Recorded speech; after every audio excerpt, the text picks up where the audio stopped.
Hello guys, good evening বলছি। কারণ হচ্ছে সকাল সকাল আজকে একদমই ব্লগ শুরু করতে পারিনি। দুদিন ধরে ভীষণ পরিমাণে ঠান্ডা লেগেছে। এত ঠান্ডা লেগেছে, একদম চোখের ভিতরগুলো না কেমন জ্বালা জ্বালা করছে, মনে হচ্ছে যেন কেউ লঙ্কার গুঁড়ো দিয়ে দিয়েছে। এত ঠান্ডা লাগার একটাই কারণ, সেটা হচ্ছে ঠান্ডা লেগেছে প্রচণ্ড পরিমাণে। ঠান্ডাটা লাগছে কেন বলো তো? সকলেরই ঠান্ডা লাগছে, আমার স্পেশালভাবে নয়। বাইরে বাচ্চা কাচ্চা ভীষণভাবে খেলা করছে, তা তোমাদের হয়তো একটু আওয়াজ যেতে পারে। তো ওই জন্য ওদেরও খুব ঠান্ডা লেগেছে। সবাই সবার মতন দেখো কিরম শুয়ে আছে। আর কুটুর শোয়াটা আমি তোমাদেরকে দেখাচ্ছি। দেখো আমার চোখগুলো কেমন ফুলে গেছে না, ঠান্ডা লেগে ফুলে গেছে। ঘরের মধ্যে থাকি তো ঠান্ডাটা অনুভব করতে পারি না, আর ওই জন্য ভাবি কি ঠান্ডা নেই ঠান্ডা নেই, এইভাবে গায়ে কিছু দিই না, আর এই ঠান্ডাটা লেগে যাচ্ছে। আমি এই যে লিপস্টিক পরে একটু ভিডিও বানিয়েছিলাম, একটু রিলস বানাচ্ছিলাম, ওই জন্য লিপস্টিকটা পরা। তা দেখো কুটুর শোয়াটা দেখো,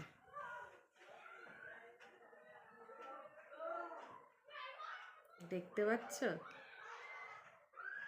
এখানে আমি শুয়েছিলাম, আমাকে বারবার বলতে চাইছে তুমি এখান থেকে ওঠো, আমি ঘুমোবো এখানে। তা আমি তো দুপুরবেলায় সেরমভাবে ঘুমাই না, কারণ আমার দুপুরবেলাতে না ভিডিও করে করে করে করে এমন অভ্যাস হয়ে গেছে। হাজার সরি, হাজার শরীর খারাপ থাকুক যাই থাকুক না কেন, শুলেও ঘুম আসে না। আর কখনো কখনো যদি টিভি দেখি, টিভিতে ওই যে ওয়েব সিরিজগুলো না আমি খুব ভালোবাসি দেখতে। আর এই ছেলের পরীক্ষা, এদের সব শরীর খারাপ, এই নিয়ে নিয়ে না আর একদম টিভির সামনে বসলে আর উঠতে ইচ্ছা করছে না। ওই জন্য আর টিভির সামনে, টিভিটাকে একটু অ্যাভয়েড করার চেষ্টা করছি। তাই ওই জন্য টিভি দেখতে আজকে আর বসিনি দুপুরবেলাতে। আর শীতকাল তো তাড়াতাড়ি সারাদিন ছেলে পড়াশোনা করে, ওই জন্য রাত্রিবেলাতে আর বেশি পড়াশোনা করে না। ওই জন্য তাড়াতাড়ি খাওয়া দাওয়া করেই আমরা শুয়ে পড়ি, প্রায় তাড়াতাড়ি বলতে 11টা। আর যতক্ষণ আমরা জেগে থাকবো, ওই ছানাপোনারাও ততক্ষণ জেগে থাকবো। এই যে একজন এখানে ঘুমু করছে, আর একজন ওই দেখো ওই সোফাটার মধ্যে ঘুমো করছে, আর একজন ওই দেখো বিছানার মধ্যে ঘুমো করছে। কি অত্যাধিক চেঁচামেচি করছে ওরা, কিভাবে আমি ব্লগটা তোমাদেরকে শেয়ার করব বুঝতে পারছি না, এত চেঁচামেচি। সব বাচ্চা কাচ্চাদের আর কি পরীক্ষাটা শেষ হয়ে গেছে, ডিসেম্বর মাস যেহেতু পরীক্ষা সবার শেষ।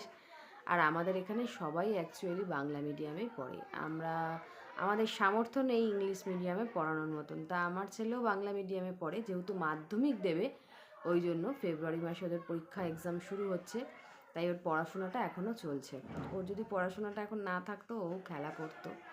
তাও খেলা করতে গেছে, ওখানে গেছে একটু খেলা করতে, খেলা করে এসেই এতক্ষণ পড়ছিল, পড়ে ঠরে গেছে। তো চলো তোমাদেরকে দেখাই একটু কুটুমেরিকে। ঘুমে না ঘুমালে 14টা করে হাই উঠবে, আর একটা বিরক্তিকর। লিপস্টিকটা তুলতে হবে, যেহেতু ম্যাট লিপস্টিক, ওই জন্য ডললেও উঠবে না, একটুখানি তেল জাতীয় কিছু দিতে হবে, ওই জন্য তারপরে উঠবে।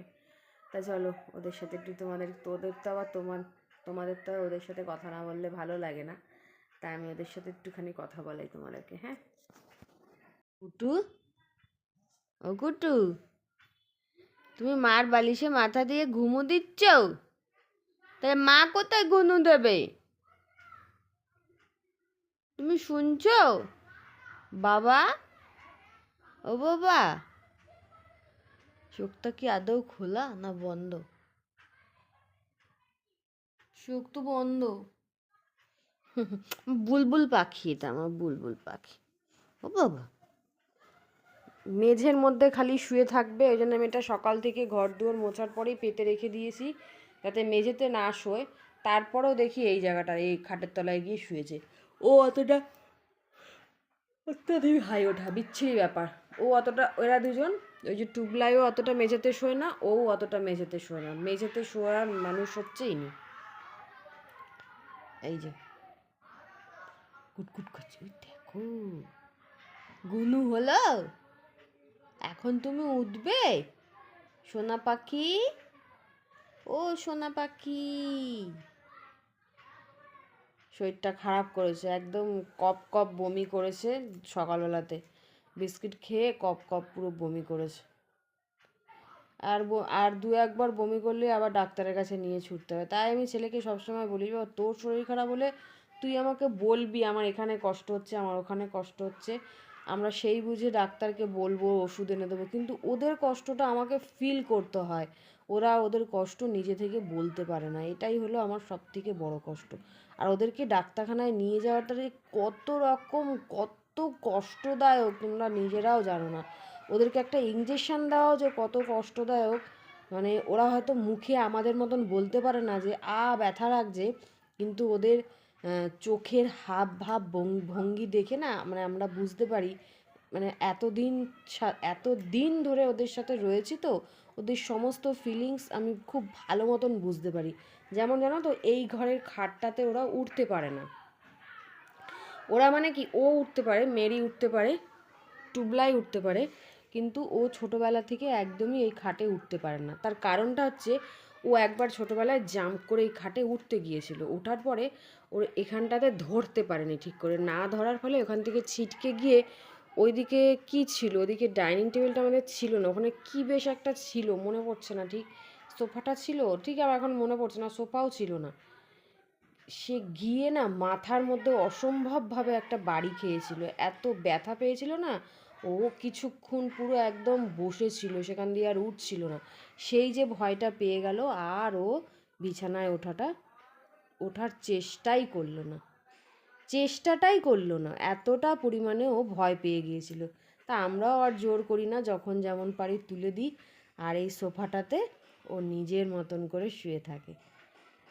যখন কেউ যদি এখানে এসে শোয় কিংবা বসলে পরে তো জায়গা হয়, কিন্তু কেউ শুয়ে পড়লে না ওর খুব অসুবিধা হয় উঠতে। ওই জন্য বারবার বলতে চাই, একটু সরো, আমাকে বসতে দাও, কি আমরা শুয়ে থাকলে তোকে বিছানার মধ্যে তুলে দিই। বাবা তা আমার, সোনা তো আমার, দেখেছো কেউ বালিশে মাথা দিয়ে ঘুমো দিতে হয়? তোমরা পারো এরম বালিশে মাথা দিয়ে ঘুমো দিতে? তোমরা কিছু পাও না, আমি পারি। আমার বালিশে মাথা দিয়ে ঘুমো দিতে, আমি আমার মায়ের কাছে শুয়ে থাকি, চাদর গায়ে দিয়ে, কম্বল গায়ে দিয়ে, বালিশে মাথা দিয়ে শুতে হয়। তোমরা তো এইসব কিছু জানোই না, কেমন করে বালিশে মাথা দিয়ে শুতে হয়। আর একজন দেখো, কম্বলের ওপরে, কম্বল ও কোনোদিন গায়ে দেওয়াটা পছন্দ করে না, কম্বলের ওপরে গিয়ে শুয়ে থাকবে। এই বিছানাতে ওর বাবা আর ওরা তিনজন শুয়ে, আর ওই ঘরে আমি আর আমার ছেলে শুই, কারণ আমার ছেলে বড্ড লম্বা, ও এত জোর জোর আর কি হাত পা ফেলে না, মানে আমার নিজেরই ব্যথা লাগে, ওই জন্য ওদেরকে আর নিই না, ওদের নিলে জায়গাটাও হয় না। এই কোণার মধ্যে ওর বাবা শুয়ে থাকে, আর এইদিকে ওরা তিনজন শুয়ে থাকে, আর এই কম্বলটা ওর বাবা গায়ে দেবে, ওর বাবার পায়ের ওপর গিয়ে শোবে, পাশে শোবে না, মাথার কাছে শোবে না, ঠিক পায়ের ওপর গিয়ে শোবে। বলো ওরম করে ঘুমানো যায়? আর মেরির তো এটা ছোটোবেলাকার অভ্যাস। মেরি, হ্যাঁ মেরি, মেরি, বিস্কিট খাবা না বাবা? সন্ধ্যা হয়ে গেছে তো, উঠতে হবে, বিস্কিট খেতে হবে। তুমি খাও তোমার বিস্কুট, আমার ঘুমাতে দাও তোমার, তুমি খাও তোমার বিস্কুট, তুমি খাও, আমি খাও না বিস্কুট ফিস্কুট কিছু। সব কিরম ঘুমাচ্ছে দেখো, দেখতে পাচ্ছ, এখনো ঘুম ভাঙছে না।